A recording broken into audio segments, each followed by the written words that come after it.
Afternoon. I'm Michael Edgell, Colonel for the Nevada Highway Patrol, Nevada State Police. Thank you for joining us today.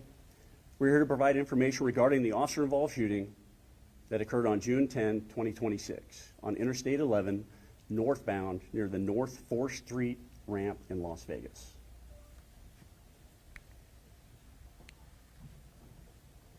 We are here to provide As the standard protocol for the Nevada State Police officer-involved shootings, the Las Vegas Metropolitan Police Department Force Investigation Team conducted an independent investigation into this incident. Earlier today, the Las Vegas Metropolitan Police Department Force Investigation Team investigator presented their preliminary findings to Nevada State Police Command staff. The information being presented today is based on those preliminary findings and the facts known at this time. Before we begin, I want to acknowledge that a person lost their life as a result of this incident. Any loss of life is tragic, and our thoughts remain with those affected.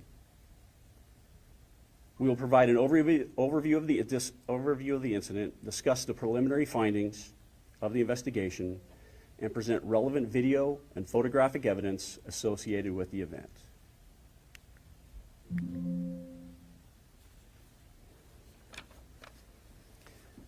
The incident occurred June 10th, 2026.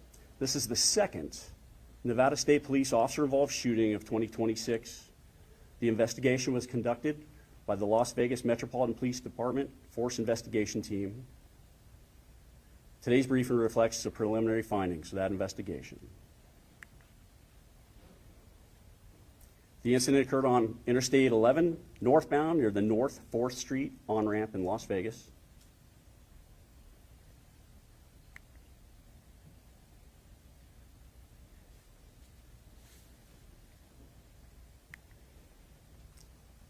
The involved trooper, Trooper Dunbar, he was hired with the department August 27, 2012. He has no prior officer-involved shooting. His duty weapon was a Sig Sauer P320 9mm handgun, which was issued by the department. It's equipped with a tack light. Preliminary investigation indicates Trooper Dunbar discharged his department-issued firearm 6 times. A witness trooper on scene, Trooper Sanders, was a witness. Both troopers were wearing body-worn cameras, and they were activated, and their dash cameras were activated as well. In accordance with department policy, both troopers were placed on administrative leave following the incident. The suspect, Shirazi, he's male, 45 years of age. He sustained a gunshot wound to the left chest, a non-life-threatening injury. Toxicology indicates there were methamphetamine and PCP in his blood system. He faces several charges: second-degree murder, battery with a deadly weapon on a first responder, battery with a deadly weapon, resisting a public officer with a deadly weapon, not a firearm, assault with a deadly weapon on a first responder, and numerous other traffic-related and misdemeanor city warrants.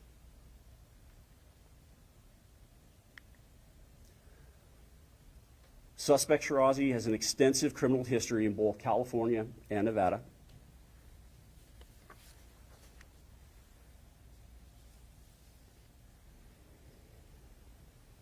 The investigation determined the suspect used a vehicle in a manner that created an immediate threat to public safety and law enforcement personnel. The vehicle itself became the weapon used during the assault on the trooper.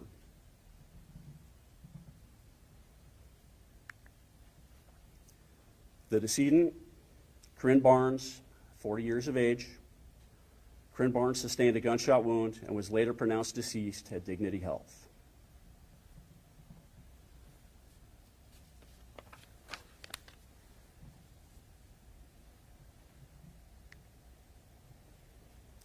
The timeline and incident summary reflects the preliminary findings of the investigation. On June 10, 2026, at 1:35, Trooper Dustin Dunbar responded to investigate a crash on northbound Interstate 11 near the North 4th Street on-ramp. Trooper Dunbar arrived on scene and began his investigation. Trooper Sanders was responding to assist. Trooper Sanders approached the scene. He observed a black Toyota 4Runner being driven recklessly through traffic. The vehicle abruptly changed lanes and struck a semi-trailer while approaching the crash scene. Trooper Sanders immediately radioed Trooper Dunbar to warn him that the vehicle was heading towards the active crash scene investigation. Trooper Dunbar stopped traffic and attempted to stop the approaching vehicle. Both troopers issued verbal commands to the driver. The driver repeatedly failed to comply with those commands. At 1:50 p.m., the officer-involved shooting occurs. Preceding that, commands were issued. The driver refused commands. The vehicle accelerates forward. Trooper Dunbar was struck and pinned between the suspect vehicle and a fire engine behind him. Trooper Dunbar discharges his firearm. Suspect vehicle struck another vehicle while fleeing the scene. During the encounter, the driver accelerated the vehicle towards Trooper Dunbar, striking him and pinning him against the front bumper of the fire engine that was positioned at the crash scene. At that point, Trooper Dunbar discharged his department-issued firearm. The vehicle then fled from the scene, ramming another vehicle in the process. Trooper Dunbar broadcast that shots had been fired, and the responding officers immediately began efforts to locate that vehicle. At 2:38, the suspect vehicle arrives at Dignity Health Hospital, and the suspect advised hospital staff that he had been shot by police.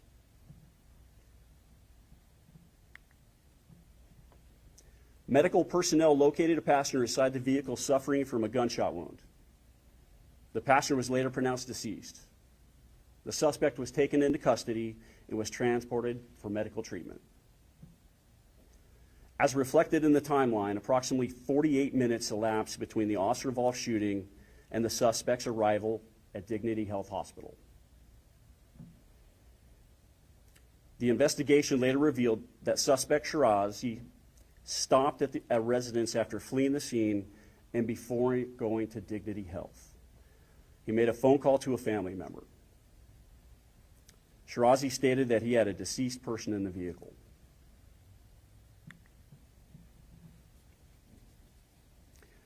During an interview with the Las Vegas Metropolitan Police Department Force Investigation Team investigator, Sean Shirazi stated that he met the passenger shortly before the incident and offered her a ride. He admitted that the two used methamphetamine prior to entering the highway. Shirazi stated that upon seeing police activity and heavy traffic ahead, he believed law enforcement was looking for him due to his outstanding warrants. He said he became fearful of returning to prison and panicked. Shirazi stated after encountering Trooper Dunbar, he saw the trooper pointing a firearm at him and giving him commands to stop and exit the vehicle. Shirazi provided inconsistent statements regarding this contact with Trooper Dunbar, initially denying that he struck the trooper before later stating that he did not intend to do so. Shirazi also stated that he did not know the passenger prior to offering her a ride. We will now show three videos and some photographic evidence associated with this incident. The videos and images we're about to show you provide additional context regarding the events that occurred that day. The videos from Trooper Sanders' body camera and his dash camera footage, and an NDOT traffic camera showing the suspect fleeing.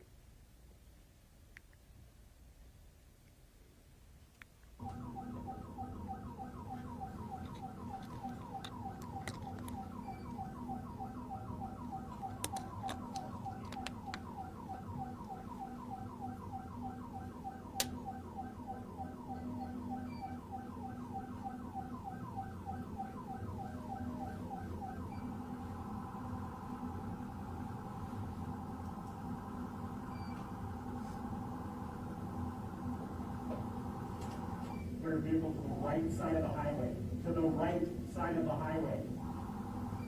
Please move. People need my help. Please pull to the right. Please pull to the right.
reckless coming your way in the roadway. He's going to blow past fire. Look down on the ground.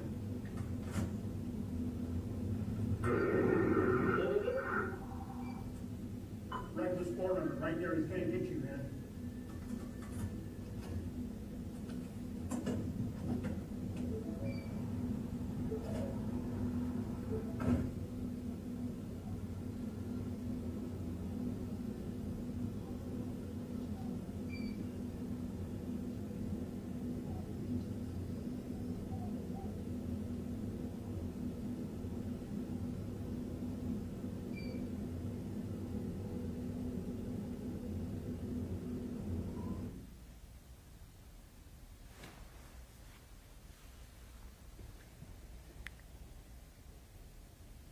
Trooper Sanders' body camera.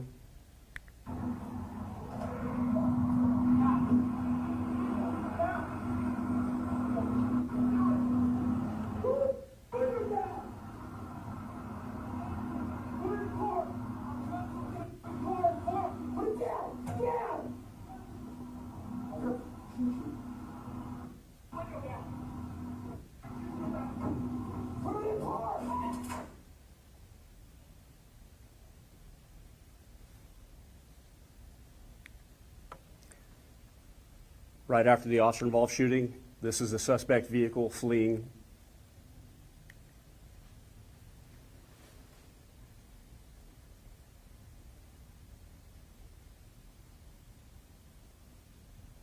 And as you can see, he's ramming that innocent person.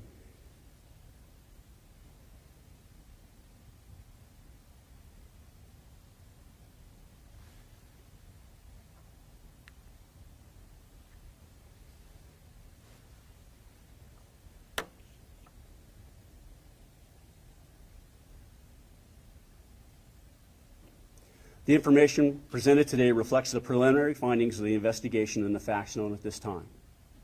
I would like to thank the Las Vegas Metropolitan Police Department Force Investigation team for the response and the continued investigation, which will be submitted through the appropriate review process. At this time, we will take questions. Colonel Andrew, did the United States Police pursue this suspect? We did. Trooper Sanders, who was involved at the scene, ran back to his vehicle and did pursue after the suspect. But at that point, we could not find him. Was there going to be a future pursuit? What is NSP's pursuit policy? Well, you can't pursue a vehicle if you can't find it. We did expend all efforts to try to find that vehicle because we did just shoot at somebody, and we wanted to make sure that if we needed to give them medical treatment that we could. Colonel Andrew, in the reports that we have, the word pinning is used. Can you give a description of what pinning means in this context for this trooper and this vehicle? I can show you a picture of it right here. Great. That's exactly what it looks like. Do we have a description of what pinning means in case there might be exact definition of what pinning means? An exact definition? If I was pinned between that black Toyota 4Runner and a bumper of a police or a fire engine, you're pinned. You can't get out, whether it's momentary or whether it's for a long time. The trooper was pinned and in fear for his life. Colonel Andrew, this video and this angle is something that people have been discussing, as I'm sure you know. This video does not play in full. Is there a reason why we stop at the moment where we see that pinning occur and we don't see what comes after? No, there's no specific reason, but we do have two investigations going at this time right now. We have a criminal investigation and an administrative investigation as well. But these are the facts that we wanted to show at this time. With Metro and the Nevada State Police, can you again describe the process that Metro does in terms of fitting into this puzzle and the process the Nevada State Police does in terms of investigation with this? When we are involved in an officer-involved shooting, we contact the Las Vegas Metropolitan Police Department Force Investigation Team, and they will respond to investigate that to the best of their ability. Colonel, I know you had already started off the top. I'm going to ask again, do we have a message for the woman that has been deceased, her family? Do we have any message for her family that might be watching this right now? She's in our thoughts. We feel terrible about this. Everything that happened is a result of Mr. Shirazi running from the police because he was paranoid at the time. And well, there were a series of unfortunate events that led to this, and we're very sorrowed. Colonel, this is a upsetting situation this, is there any possible scenario or other way that the officers could have reacted to this situation that would have possibly allowed her to be here today? I don't believe so. When you're giving verbal commands to somebody who's already driving reckless and fleeing a police officer, whether it was real or perceived, they're using that vehicle as a weapon. You saw what they were doing in those videos to the people that were in traffic, and he was pushing them out of the way and cutting them off. He was actively fleeing a patrol car with its lights and siren on.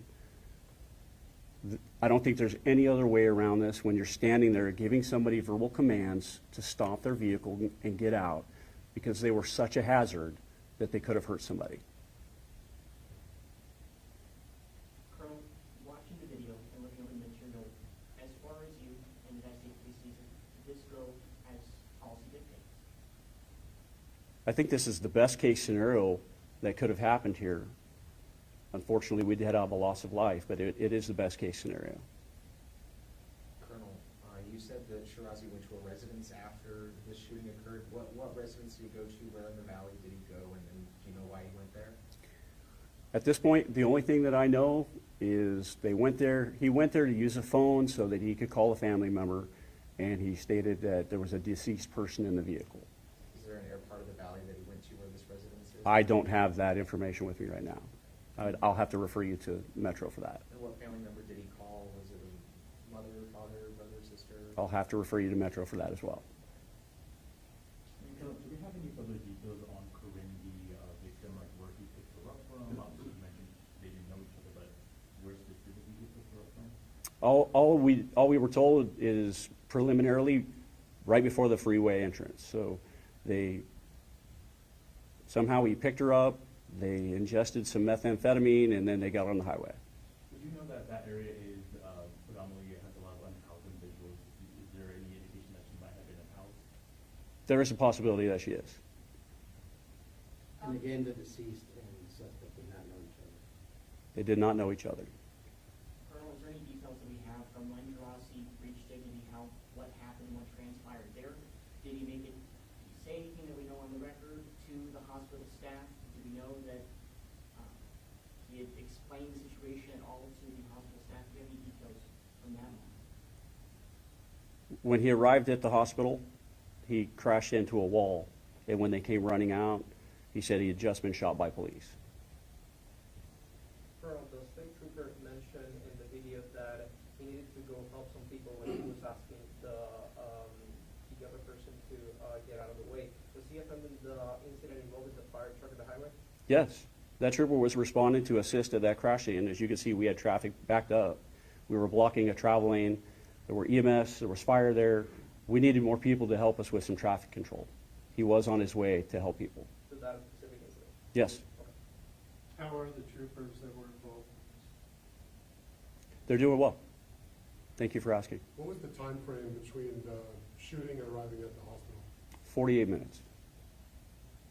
Colonel, in his arrest report, in Shirazi's arrest report, it mentions that Trooper Dunbar fired 5 shots and then at some later point a 6th shot. Can you describe what that sequence of volleys was and then why the trooper fired a 6th shot after firing 5? Yes.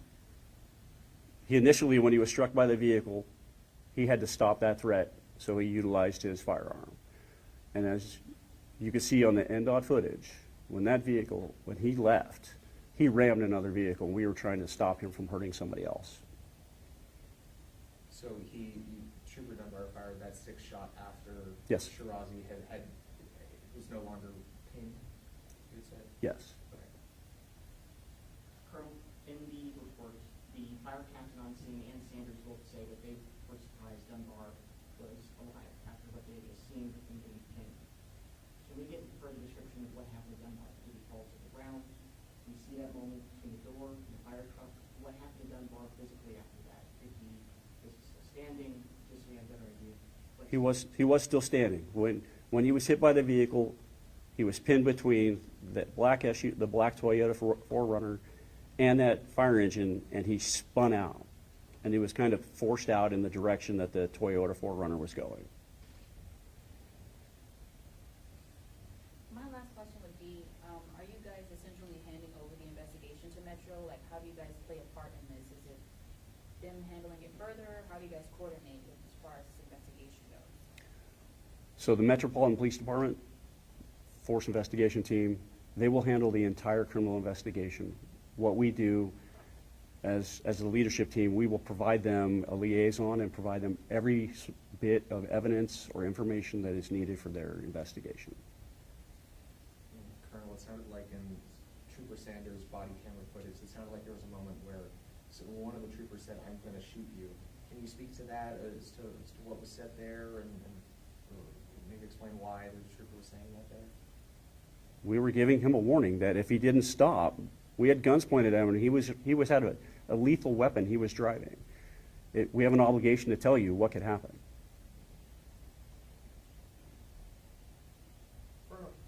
In the video, I'm not sure if other vehicles were involved, but I did see that the Toyota 4Runner hit a truck.